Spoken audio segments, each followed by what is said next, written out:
Yo les amis, c'est Kazin, j'espère que vous allez bien et aujourd'hui on va parler cartes Pokémon, pas de CD aujourd'hui, mais on va se focaliser sur les cartes Pokémon que l'on peut trouver en vide-grenier. Tu as vu, je t'ai partagé avec toi ma rentrée de cartes Pokémon, j'ai rentré un beau petit lot pour pas très cher et je vais t'en donner un petit peu un comeback, un feedback de mes impressions, parce que le plus important, c'est pas tant les items que tu peux trouver, mais c'est aussi l'impression, on va dire prendre la température des vides-greniers, ça te donne un petit peu le contexte actuel, sans compter que on peut comparer les années suivantes.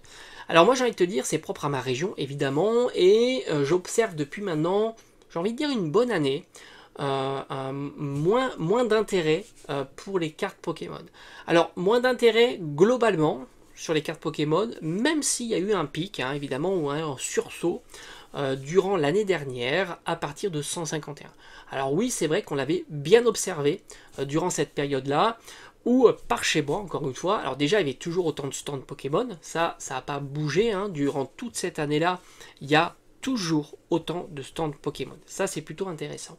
Mais c'est vrai que l'année dernière, sur les cartes Pokémon, 151 a tiré son épingle du jeu. Ça, c'est incontestable.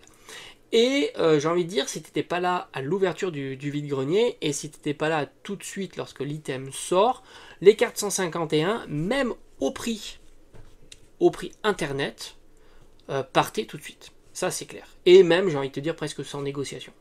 Je l'ai vu, ça partait très vite. Et ce qui est assez marrant, c'est que ce sont les formats de cartes les plus populaires.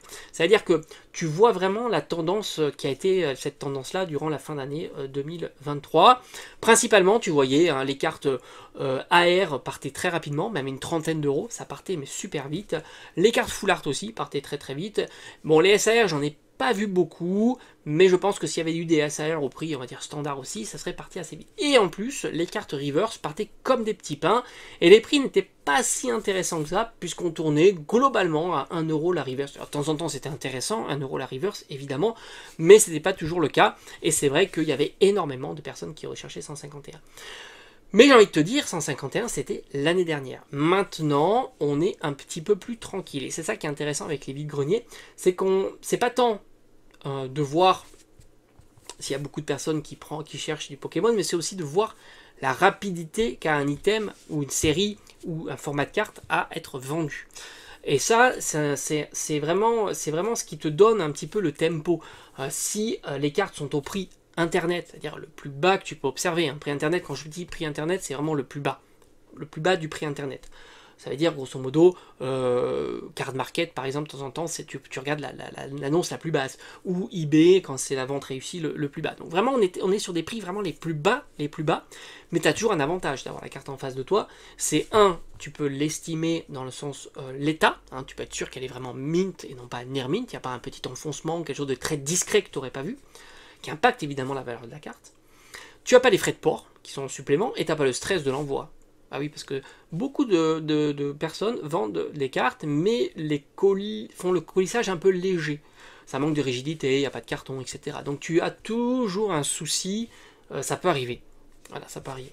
Là, tu as la carte en face de toi. Et franchement, quand tu es au prix d'Internet bas, ou au premier prix d'Internet, c'est super intéressant. Et normalement, on t'est tenté de dire, s'il y a une grosse popularité sur les cartes Pokémon, ça part très vite. C'est ça qui est intéressant, de voir la cinétique, de savoir à quelle vitesse les cartes partent, quelles cartes restent, et ainsi de suite. Donc en tous les cas, pour le début d'année, dans ma région, d'un point de vue des stands, alors qu'est-ce que j'ai observé? J'ai fait pas mal de vide-greniers, je sais plus, 5 ou 6, quelque chose comme ça, enfin en tous les cas beaucoup. Sans compter que pour l'instant on est encore en salle, parce que les vide-greniers, tant qu'il ne fait pas très chaud, les vide-greniers se font en salle, donc les vide-greniers sont plus petits. Donc il y a moins d'exposants. On est grosso modo entre 50 et 100 exposants. De ce que j'ai vu, à chaque vide-grenier, il y avait des stands Pokémon. Donc ça c'est vraiment intéressant, mais des vrais stands Pokémon. C'est-à-dire qu'il y a des personnes qui vendent quasiment ou exclusivement des cartes Pokémon, que ça soit professionnel ou particulier. Particuliers sont des gens qui collectionnent, hein, tout simplement, et professionnels, tu as compris ce que c'est qu'un professionnel de vente de cartes. Mais aussi, encore une fois, donc tu as le stand professionnels de cartes Pokémon, mais qui vend aussi, figurines, jeux vidéo, etc. Très bon prix. Je parle vraiment de ceux qui pratiquent des bons prix, parce qu'après tu as toujours aussi des stands dont la moindre full art vaut 30 euros, la moindre AR vaut 20 euros, et ainsi de suite. Ça aussi tu l'observes toujours, mais de moins en moins, parce que tu aperçois qu'il y a tellement de concurrence que si la personne elle veut vendre, bah, il faut bien baisser les prix. Ça t'en as de moins en moins, c'est ça qui est assez flagrant aussi. T'en as de moins en moins. Donc tu as ces stands-là, plus les stands, comme je t'ai dit, de particuliers qui vendent leur collection, donc qui sont très au courant des tendances, des prix, etc. Qui proposent des prix imbattables, hein, j'ai envie de te dire. Pour ceux qui s'y connaissent, sans compter qu'en plus tu peux négocier, voir la carte, etc. Et même de temps en temps tu négocies même pas, hein, c'est vraiment tu échanges, dialogues, etc. Et c'est franchement super fun.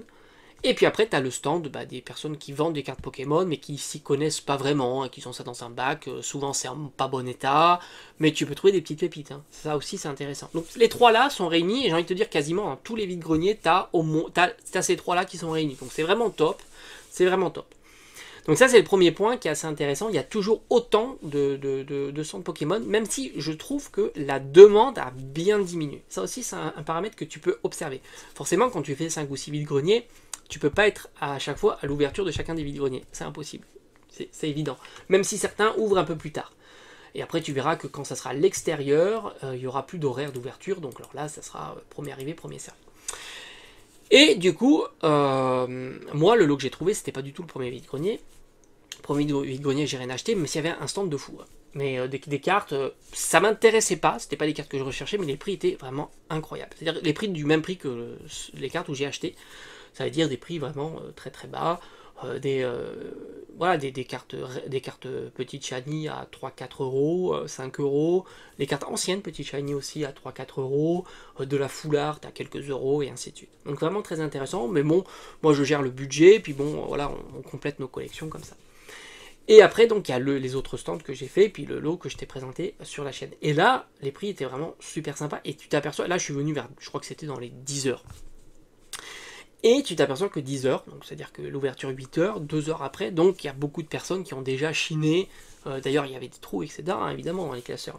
Mais tu t'aperçois que les Rivers 151, il y avait quasiment tout. Et bon, moi, du coup, j'ai récupéré. Alors, je me souvenais plus des Rivers que j'avais pas. Mais bon, au prix, ça coûtait. Ça me dérange pas d'avoir des Rivers à 10 centimes, c'est vraiment pas un problème. Tu as vu, les cartes SAR, pas du tout achetées. Les Vombotor à 4 euros. SAR, ça reste quand même une SAR pour compléter ta collection, ça fait plaisir. Et en fait, il y avait énormément de cartes. Et alors, le Paldea, c'est ça qui était assez fou. Tu retrouvais par exemple les Full Art Shiny. Bon, moi j'ai acheté la Gardevoir pour les enfants à 5 euros. En plus, j'ai eu un prix, hein, je ne l'ai même pas au final payé 5 euros. J'ai peut-être payé 1 euro de moins. Si tu veux, c'est 1 euro de moins sur toutes les cartes qu'il y avait, sur chacune des cartes. 1 ou 2 euros sur chacune des cartes. Et il y avait des cartes comme, je crois qu'il y a Fort Éclat, ou Marestre, je crois, non pas Marestre, espèce de grosse baleine, je sais plus comment il s'appelle, c'était peut-être 2 euros, tu vois, la Full Art Shiny, mais personne n'a acheté. J'ai même vu le Mew, alors le Mew je ne connais pas son prix, mais je l'ai vu à 15 euros sur un autre stand. Alors j'ai l'impression que l'autre stand était un petit peu plus cher, il y avait des cartes qui étaient un peu plus chères, mais même 15 euros un Mew, alors je sais pas, il est peut-être à 10 euros sur internet, tu vois, mais au moins tu l'as en face déjà tu peux le négocier, peut-être à 12 ça serait passé, tu vois, et même à 10, qui sait. Parce que la personne est au courant des prix, puisque c'est des personnes qui ouvrent des boosters, tout ça, qui revendent leurs cartes aussi. Et en plus, tu as l'avantage de l'avoir en face de toi, de voir que tout est bien. Donc en tous les cas, c'est ça qui est assez intéressant, c'est que... et si ça veut, je serais repassé l'après-midi, j'avais pas spécialement envie, mais c'est un truc à faire aussi. On pourrait se faire une petite vidéo, je repasse les vides-greniers, l'après-midi pour voir ce qu'on peut trouver, et si ça veut on aura des prix encore plus intéressants parce que c'est la fin, du coup tu sais que tout en tant que particulier je crois que tu peux faire 2 vides-greniers par an. Donc du coup tu sais que le prochain vide-grenier t'auras le prochain puis après c'est fini, donc c'est ça qui est cool. Si ça veut tu peux même passer là je sais pas, mon début d'après-midi 14 h et faire encore de meilleures affaires. Et il y avait des cartes mais plein, c'était assez fou, rempli. T'avais des petites cartes promo pour rien, quasiment rien, les cartes promo qui étaient les petites cartes, les Full Art Shiny et les petites Shiny. T'avais des AR, j'ai laissé plein de petites AR que j'avais déjà dans ma collection qui étaient vraiment pas chères du tout, et c'est vrai que ça plaît pas.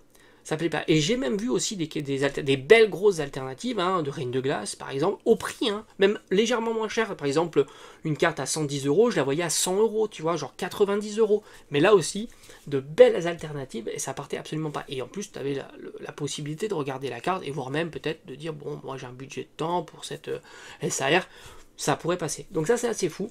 En tous les cas, la tendance est plutôt intéressante, parce qu'il y a toujours autant de stands disponibles, donc ça c'est vraiment intéressant. J'espère que ça va continuer sur la durée, parce que si les personnes voient que ça s'essouffle un petit peu, et j'ai l'impression aussi qu'il y a moins l'engouement sur les enfants. Habituellement, quand je faisais les vides-greniers, j'ai fait les vides-greniers chaque année, hein, on avait aussi quand même beaucoup d'enfants avec leurs parents qui achetaient des cartes Pokémon. Donc il y avait aussi ce côté demande faite par les enfants via avec les parents. Et là aussi, j'ai l'impression qu'il y en a, sur ce côté-là, c'est moins fréquent aussi. Il y en a un peu plus, mais c'est moins fréquent. Et pourtant, les prix sont beaucoup plus intéressants qu'il y a un an.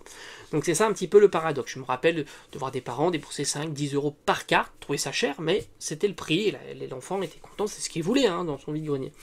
Et là, malgré le fait que les prix sont beaucoup plus avantageux, là il y a la demande sur les enfants. Alors j'ai l'impression que les enfants aussi, on passe un petit peu à autre chose aussi. On va voir si ça va durer. C'est ça qui est intéressant avec les vides-greniers, c'est qu'il faut voir si tout ça dure dans le temps. Et de voir si un jour ça reprend, etc. Il y a eu une micro-reprise pour 151. Quand je dis micro, ça n'a pas duré très longtemps, ça n'a pas embrayé sur toutes les autres séries, comme il y a eu sur le 2021, où toutes les autres séries ont complètement explosé. Là, il y a une micro-hausse sur 151 et ça n'a pas engagé les autres. Et là, il y a la baisse avec Paldea qui ne fonctionne pas, Faille Paradox, ça ne fonctionne pas, les EV1, EV2, EV3, ça ne fonctionne pas, et tu le vois vraiment dans les vides-greniers. Tu avais des AR à 2-3 euros de EV3 par exemple, c'est assez fou, et ça ne part pas. C'est ça qui est assez flagrant.